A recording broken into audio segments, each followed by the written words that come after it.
I guess that means we're ready to start. Well, hello, everybody.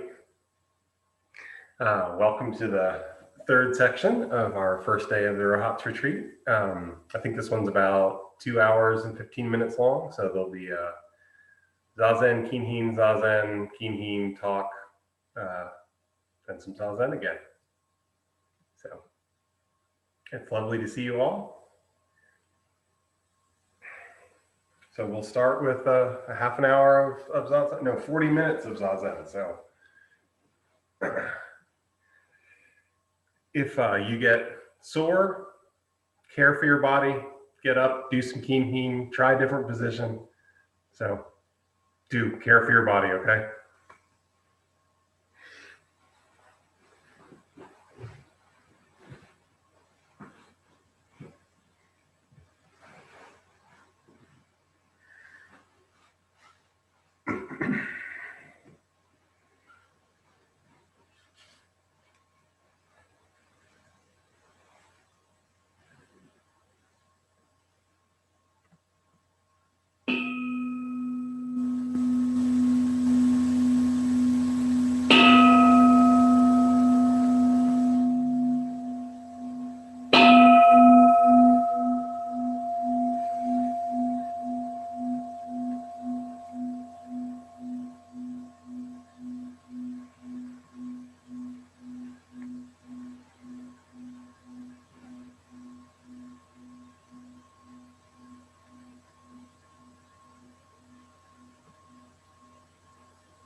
Kinhin.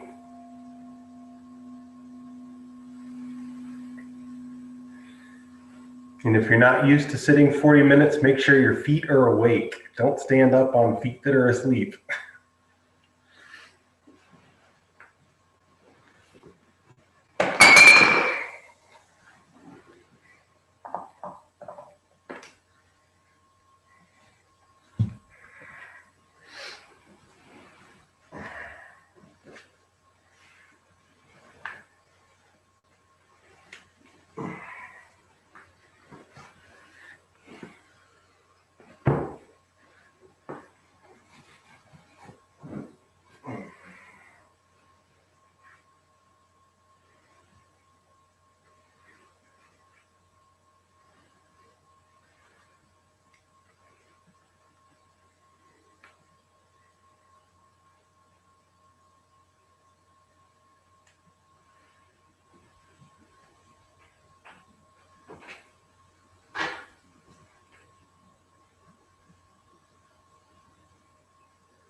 Zazen.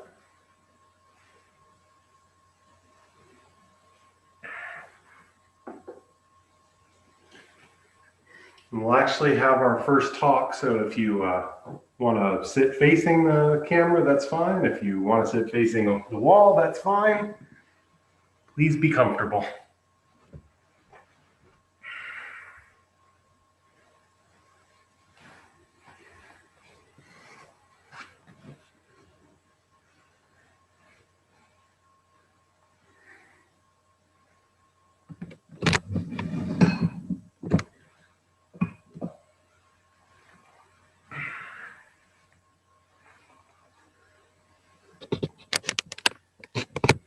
Can you all hear me okay? Good. Well, before we get started, Shinshi, will you do the verse to open the sutras?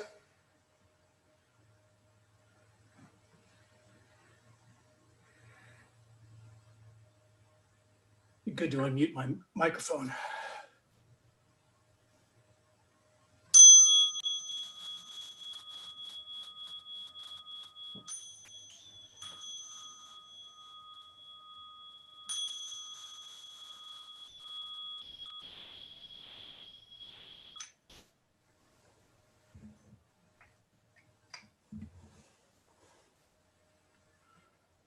The Dharma, incomparably profound and infinitely subtle, is always encountered, yet rarely perceived.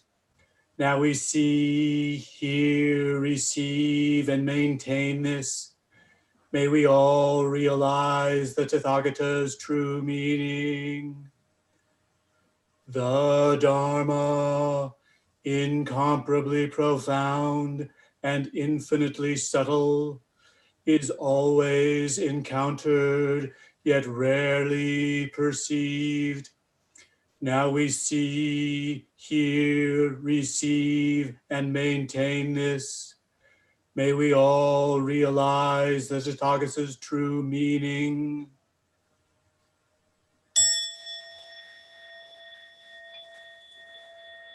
The Dharma, incomparably profound and infinitely subtle, is always encountered, yet rarely perceived. Now we see, hear, receive, and maintain this. May we all realize the Tathagata's true meaning.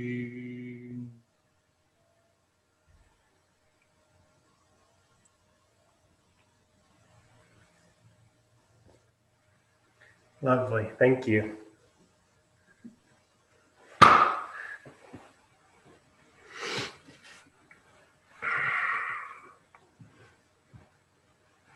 So throughout the retreat, we are going to be kind of looking at Shito's poem about the grass-roofed hut. And before we kind of got into the poem, I thought I'd do a little bit of some biographical information about this fellow. Who is it that we're talking about? And I don't know how many of you all have this, but there's this really awesome book, Zen's Chinese Heritage, which is just what we know about a whole ton of these old guys and gals that we read about in the koans and things like that. So I thought I'd start out with just a kind of a brief little thing about Shito. So he lived from 700 to 790 in sort of Song, China. I was thinking about this when I looked in here last night, when I kind of looked in this thing, that I don't know about the rest of you, but I kind of have a couple different time scales in this brain. Like, you know, as a child of the American public school system, there's kind of like everything before Columbus, and then between Columbus and the Revolution, and then the Revolution to the Civil War, and the Civil War to the Second World War, and then the Second World War to the present. Like, And sometimes when I dig into these old masters, I sort of get afloat in a bigger time scale, right? Like, 700 to 790, like that's what, 500 years before Dogen, and Dogen was way back in the day. So anyway, um, he actually spent some time with the sixth patriarch, Huineng, but that's not who he received transmission from. He actually received transmission, and when we do the chant of ancestors, Qing Yuan Xingsa comes before him. And one of the things that I wanted to talk about really briefly, and I don't know that much about this period of history. Certainly, I'm not a scholar of China or anything, but the world that these folks lived in is both really different than our own, and in a lot of ways maybe kind of the same. That at that era of Song China, a lot of the day-to-day running of local and state governments was really done by these highly educated intelligentsia / bureaucrats, right? In order to pass their SATs and LSATs of the time, I mean, they had to be, they needed to be able to paint, compose poetry, know all the philosophy of the time. Like, they were highly educated people. And by the time that Zen had kind of taken root, a lot of times the two were intercombined. So a local politician may sort of attach themselves to a local Zen master to get themselves a little extra popularity among the intelligentsia. And if they moved up through the ranks within the government, they would bring that Zen priest with them from the standpoint of fame and bringing financial stability to their monastery and all that kind of thing. So Zen at that time was very sort of interconnected with the government, and it's a thing that I think is really, for me, it's really important to remember as I read, this poem. Which, well, we'll get to that part, but anyway, that's what things were like back in 700 to 790 in Song China. And there was one little story in here that I wanted to share with you guys too, about Shito. As a young man, he was magnanimous. The people where he grew up feared demons, and they performed sacrifices of oxen and wine. The practice was long established in that area. The master would go into the woods and would destroy the ceremonial altars, seize the oxen, and drive them away, the master in this case being Shito. This went on for over a year, and the village elders were never able to stop him. And I love this passage because it paints this picture of a young man who has, I'm guessing, maybe I'm projecting, but he knew the way things ought to be, and he was going to put a stop to things that ought not be, right? To go out and sort of overturn the practices of your village elders took some cojones, as they would say. I don't know, maybe something less sexist, but it took gumption to go out and do that, and it took a certain level of knowing. And I thought that was really beautiful because the Shito of later years maybe wasn't quite so knowing. And then the other little note I got from this that I really wanted to share was, it's not exactly an awakening or an enlightenment story, but it's certainly a note about at least a Kensho experience for him. Shito is recorded to have had a great revelation while reading Xiaolun. In that text, he came upon a passage that said, "The one who realizes that the myriad things are one's own self is no different from the sages." So the myriad things are no different from one's own self. So that's Shito. And of course, just in case anyone doesn't know this, Shito is also, of course, known to us because the Sandakai, the verse of relative and absolute that we chant here, is probably the other poem he's best known for. And it's used in many Zen centers as part of their chanting. So that's Shito. So I was going to read the poem through. I'm going to talk about the first 8 lines, but I thought I'd read the whole thing through so we get a picture of the complete poem. I've built a grass hut where there's nothing of value. After eating, I relax and enjoy a nap. When it was completed, fresh weeds appeared. Now it's been lived in, covered by weeds. The person in the hut lives here calmly, not stuck to inside, outside, or in between. Places worldly people live, he does not live. Realms worldly people love, he does not love. Though the hut is small, it includes the entire world. In 10 square feet, an old man illumines forms and their nature. A great vehicle bodhisattva trusts without doubt.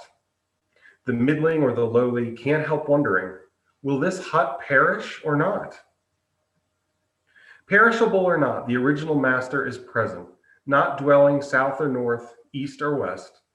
Firmly based on steadiness, it cannot be surpassed. A shining window below the green pines. Jade palaces or vermilion towers cannot compare with it. Just sitting with head covered, all things are at rest. Thus, this mountain monk doesn't understand at all. Living here, he no longer works to get free. Who would proudly arrange seats, trying to entice guests? Turn around the light to shine within, then just return. The vast, inconceivable source cannot be faced or turned away from.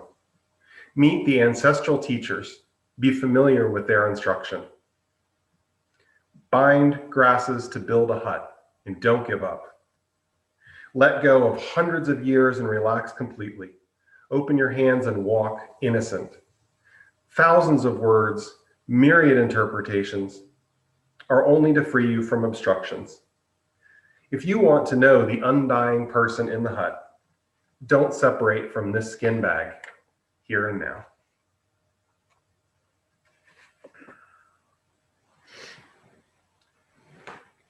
So I think one of the things that I was struck by, well, still am, I was going to say the first time I read this, but really every time I encounter this poem, is how it feels like it is wildly oscillating between the relative and the absolutes, or maybe the figurative and the literal.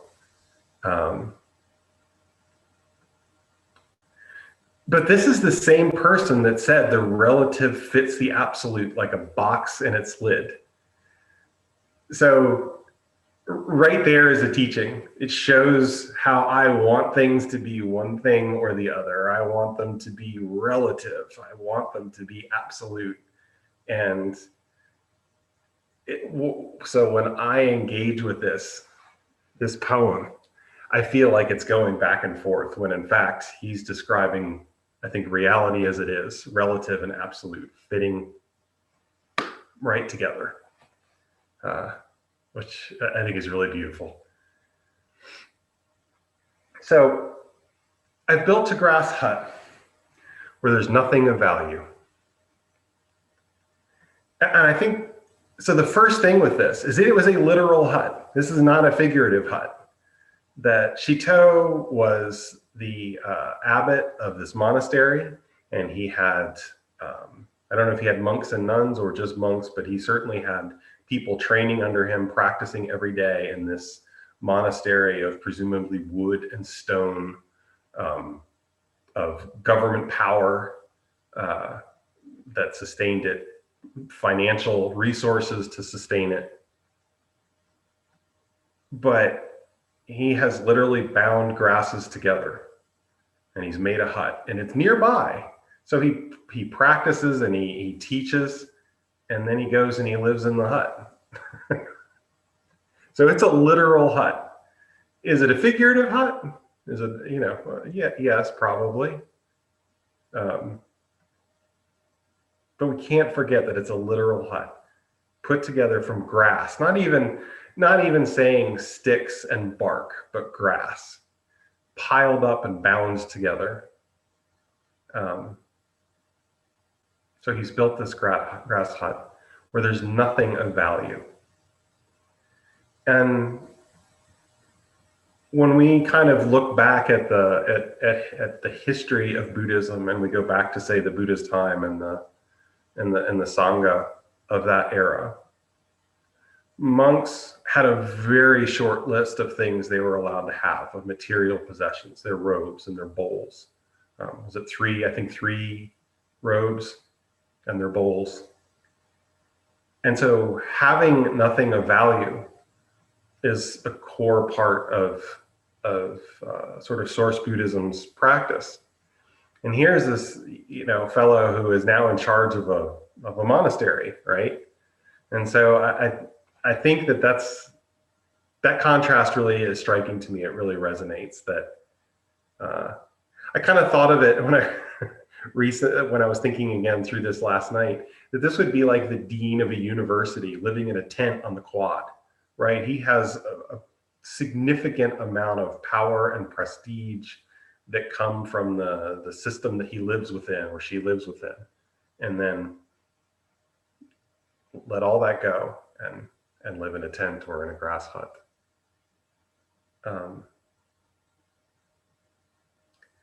I think to go back to the sort of metaphorical or absolute side of this, he says, I've built a grass hut. He uses this pronoun I, and later the pronouns switch around. There is the person that lives in the hut. So this part is very personal. I have built a grass hut. And we all build something, right? We all build a life. We put together the people that are in those lives. Some of them we choose, some of them we don't. And we bind grasses. We react in the ways that we react. We fill our lives with the books that we read, the movies that we watch, right? The people whom we believe. And that is how we bind together these lives. And that word bind is another one that's used kind of throughout different Buddhist traditions, right? That to bind things together is also the things that bind us and trap us, right? Like a lot of times in Buddhism, we'll talk about fetters to practice, and the fetters are literally things that bind us. If you look at the kind of the way the older translations go. Anyway, so he built this grass hut by binding things together. After eating, I relax and enjoy a nap. There's a teaching. Let go. Don't let anything bind you to us from a certain perspective. Let go. Relax. Take a nap.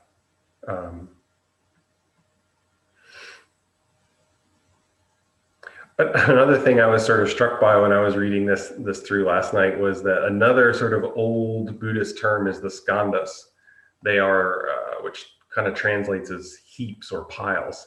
And I have a feeling if you build a grass hut, it's not going to be neat.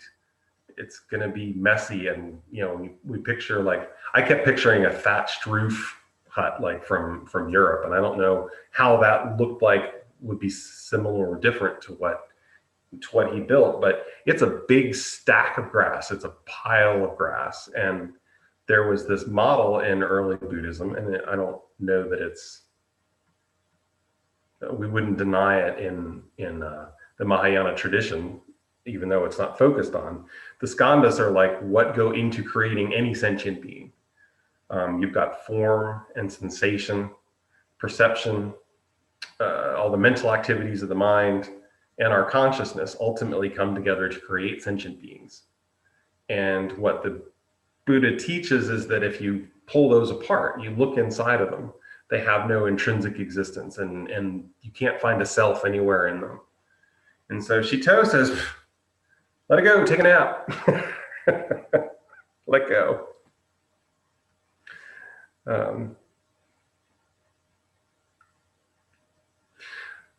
Before bed at night, as I am ready to go to sleep, one of the things that I try to keep in mind is that the person that will awake tomorrow is not the person that's going to sleep. And I think that's true instant by instant, right? Moment by moment, we are becoming, we are a process. But something about that going to sleep really punctuates it. And so I try to think about the ways that I can leave him, the next guy, with good conditions, not, good karma, not bad karma.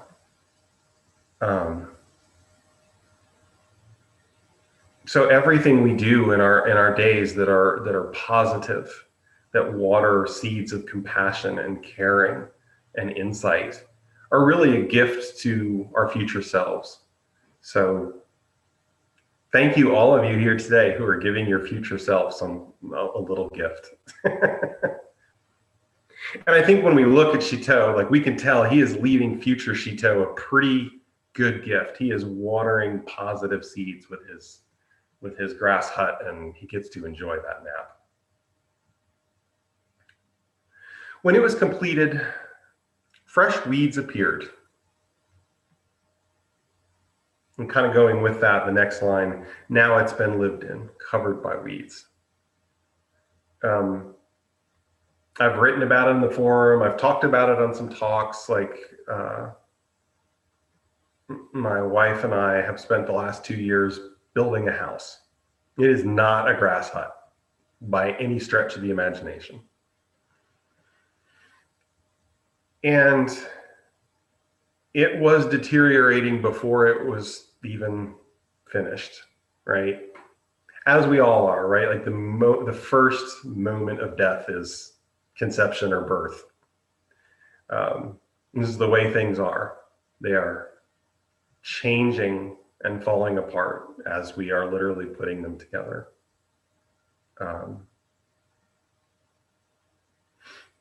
There was we used this hemlock siding, and there were places where the hemlock cracked and split because it's a locally harvested wood. Some of it was not dry all the way yet, and it dried on the side of the house while the roof wasn't finished yet, and it cracked. And we had to take that off and replace it with something new. So it wasn't even completed, and fresh weeds appeared. And this is the way our lives are, right? Like, all of us here today we sit and we practice, and I hope that each of us, we spend a little time in open awareness. We see the blue sky both in front of and behind the clouds, as Shendo, I think, would say. And we experience a little bit of freedom. And the bell rings and we get up, and waiting on the other side of the door is your job and your family and the mortgage and the health insurance and whatever the things are in your life. And I'll bet that most of us, like, when we get up from sitting, we have a beautiful relationship with those for a little while. We see them for what they are, as part of this whole dynamic process of the universe just doing its thing. And then at some point, you forget. I know I forget. And all of a sudden, it's all real, just as it is. And then it's worry, worry, worry, and the weeds are everywhere. And this is okay. I think this is like maybe another important thing, is that it's okay. Every one of us, Monday, you're going to be at work and you're going to have completely forgotten about this retreat and sitting and open awareness and just being with things as they arise. And you're going to be ticked off at the driver in front of you. You're going to be ticked off at your boss or the client or the whatever. And that's not sin, right? In Buddhism, we really don't have sin. This is okay too. This is how sentient beings do. And to a certain extent, we literally can't pull the weeds, right? Like we can see that they're weeds and they'll kind of do their weedy thing and we can not identify with them, but the weeds are they're gonna appear. So we do our best to avoid watering them and maybe caring for them. Just let them go, let them do their thing.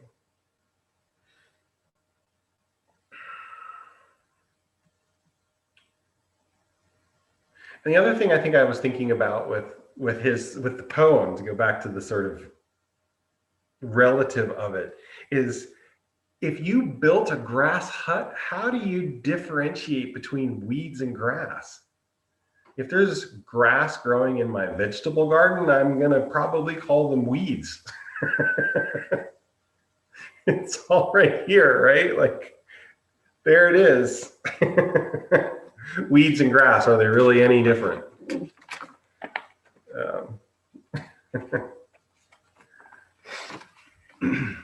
I guess when they're in my garden, they take nutrients away from the carrots or the peppers. So then we can call them nasty names like weeds. The person in the hut lives here calmly, not stuck to inside, outside, or in between.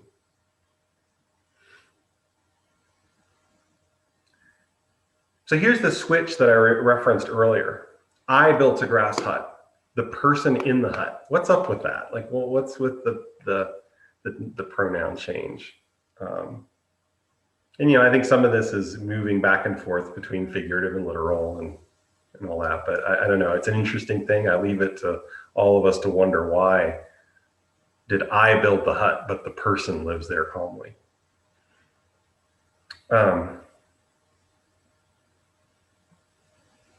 I guess to argue against something figurative,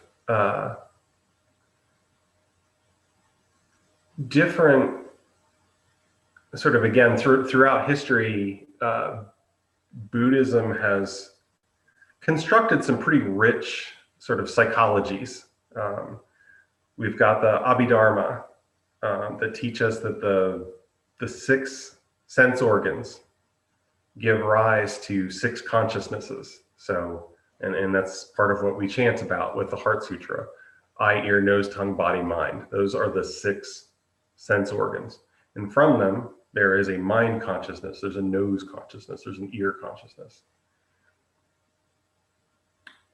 And later, the Yogacara tradition added 2 more, or some people would say that they put them under the mind consciousness. I don't think it matters which way we see it, but one of them is manas, which is the sense I am.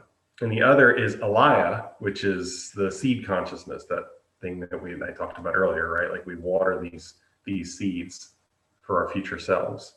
But what neither the Abhidharma or the later Yogacara posit is the existence of a person in the hut. Like sometimes in the old cartoons, they would show like they do like an X-ray view of the character's brain, and you could see a little person in there, and they're pulling levers and they're driving the body, they're driving the car, and they're the seer that sees, and they're the hearer that hears. And in Buddhism, we really don't have that. In fact, I think Buddhism, in any of the traditions that I'm at all familiar with, would say that's the definition of illusion, of delusion, that there's some thing that ties it all together, or a seer that sees, or a hearer that hears. There is the consciousness of seeing, there's the consciousness of hearing, consciousness of thinking. And so the person in the hut lives here calmly, not stuck to inside, outside, or in between.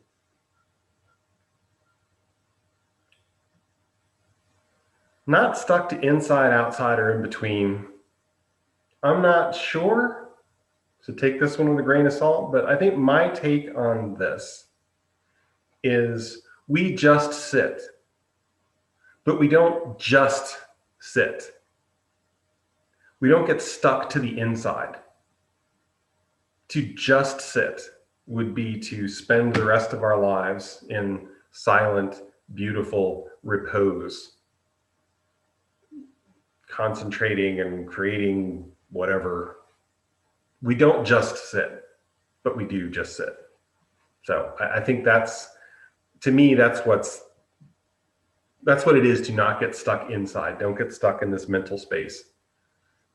Or don't even just sit with no space at all and blue sky. Get up, move through the world, care for the beings that you come across. But also know that everything that you encounter will be mind. There's nothing you will encounter in your day that is not mind. There's something on the other side, maybe, to put it in relative terms, but actually there's the whole thing. I had a really good friend that I used to practice with where we lived, and his way of saying this was, "You are all about me."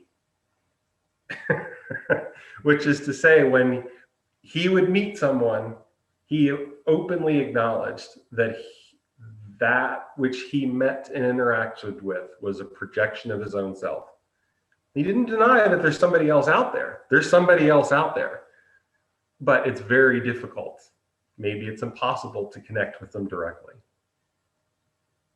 So we don't get stuck to the outside either. We don't get wrapped up in it. We don't believe that it's real just as it is the way that we see it. We move through the world, let's just say, being positively skeptical of the way it is. So no in between.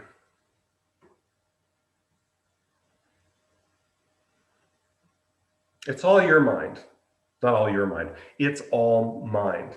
But we love it. We practice metta. Dogen says in his instructions to the cook, right? Care for each grain of rice as if it were your own eyes. Love it. So it's not nihilism. It's not nothing. It's just all mind, and we love it. So I think that's not getting caught between. Places worldly people live, he does not live. Realms worldly people love, he does not love.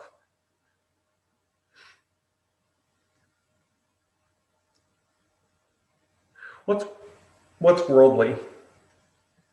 Was his monastery with stone and wood and power and money worldly?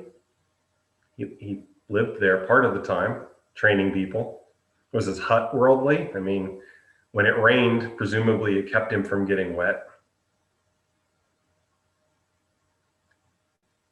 Did he use the body to chase more fame, more riches, more power? Presumably not. Again, thinking of him as a dean in a tent was really helpful to me. Like, that's a person who has used their body in a way that does not chase worldly things.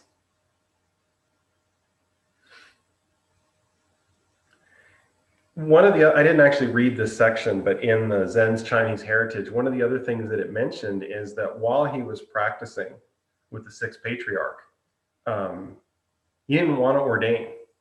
In fact, he didn't ordain while the sixth patriarch was alive. That's why we have somebody different as his teacher in the histories.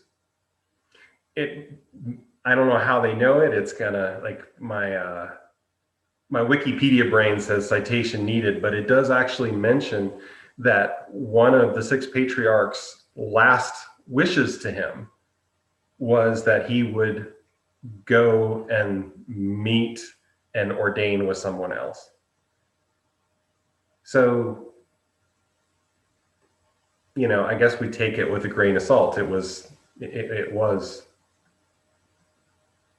the 700s Common Era, but it does fit with what we know, right? When he ordained and sort of connected to that world of power and prestige and worldly things, he lived in a grass hut next to the monastery. And then I think the other thing that I kept wondering about with that last line, realms worldly people love, he does not love. What does he love?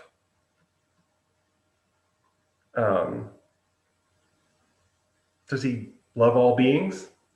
I assume so, being a bodhisattva and all. Does he get enjoyment from the hut? Does he love the smell? Particularly when it's fresh and it smells like fresh cut grass, maybe not so much when it smells moldy, or is part of being, knowing, acknowledging our Buddha nature, to love everything just as it is, even when our grass hut smells like moldy old grass. Do we love it? And is that what love really is? To just have our hearts open to whatever we encounter, whatever presents itself to us.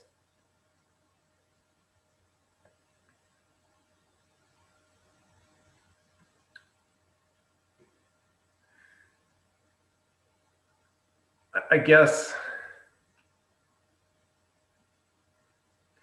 the other thing about that, and the reason I kept coming back to this question, what does he love? And maybe, you know, somebody that talks after me can help my mind, put my mind at ease with this, is that part of what we see in these first 8 lines is someone who has arranged his world so that there is nothing of value. There is nothing to lose. His home, his literal grass hut, his home, is something that, you know, as part of, we understand from all Buddhist teachings, is impermanent. Everything is impermanent. And so love and loss are baked into each other. We all have family. We all have, you know, I think everybody here has pets and animals in our lives that we love, people that we love, and we know we're going to lose them, all of them. And none of us said, you know what? I don't want the cat. I don't want the dog. I don't want the husband, the wife, the beloved, the children. No, we accept those things. And so there is this part of me that wonders about this fellow. Maybe I don't trust him a little bit. He said, I don't want to have anything to do with any of this. I'm gonna go in my hut. I kind of doubt that's the case, though. I don't think that would be the Bodhisattva way. But that was sort of my big question that I was left with after reading over this a couple times this last night and this past week is, what does Shito love? And yeah, I think that's about all I have to say about that. Yeah, thank you.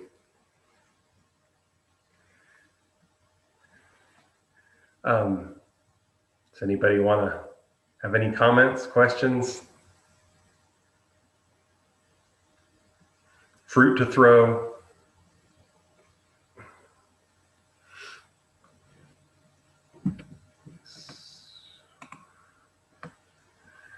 Sorry, I couldn't actually see everybody. Now I can see everybody. Hi. Kevin. Thank you for your talk. And I was thinking that in each blade of grass, there's a universe, right? So you could say that the grass hut is the multiverse. Now that's something to think about. And that's a little DC Comics for you, right? Yes.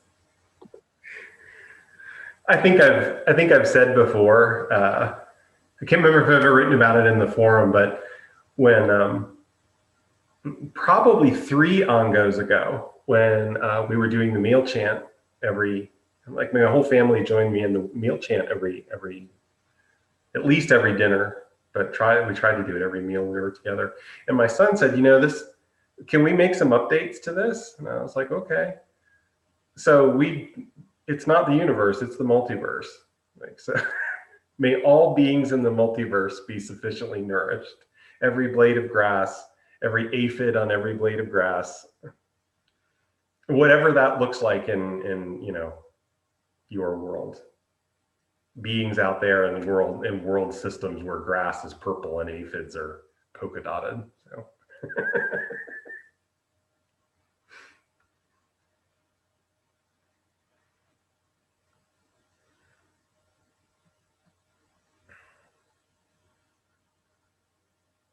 So anybody else?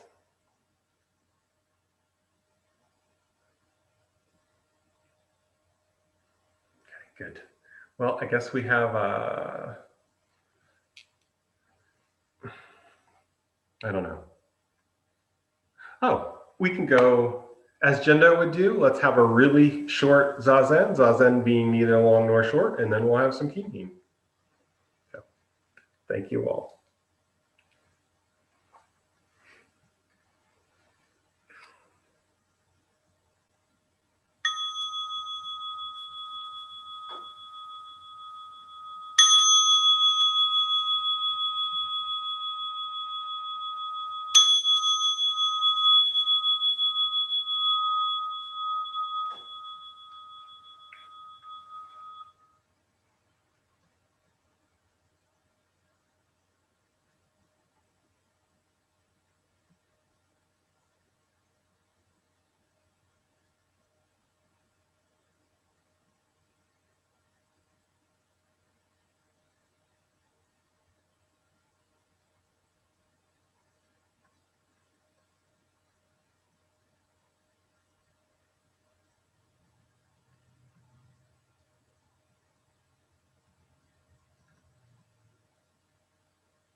Kinhin?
Zazen.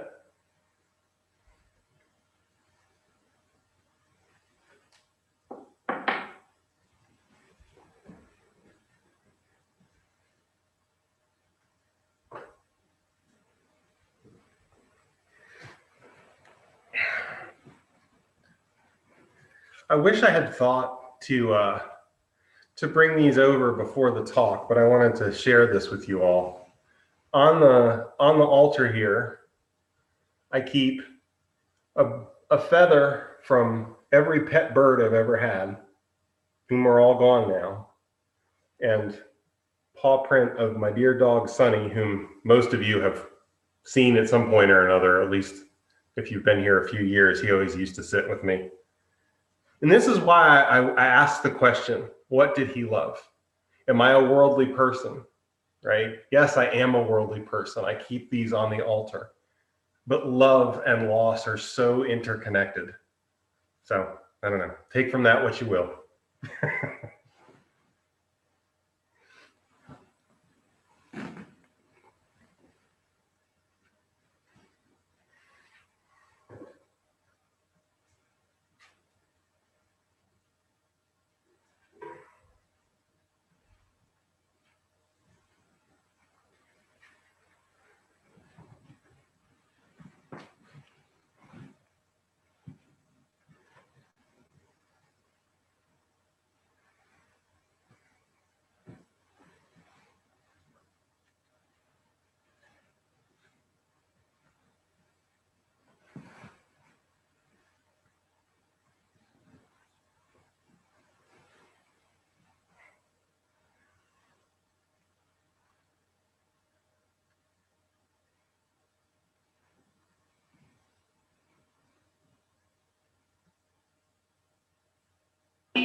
Well, thank you, everybody. That wraps up this session. We've got a 25-minute break, and then we'll be back here for Samu. So I'll see you all soon. Thank you.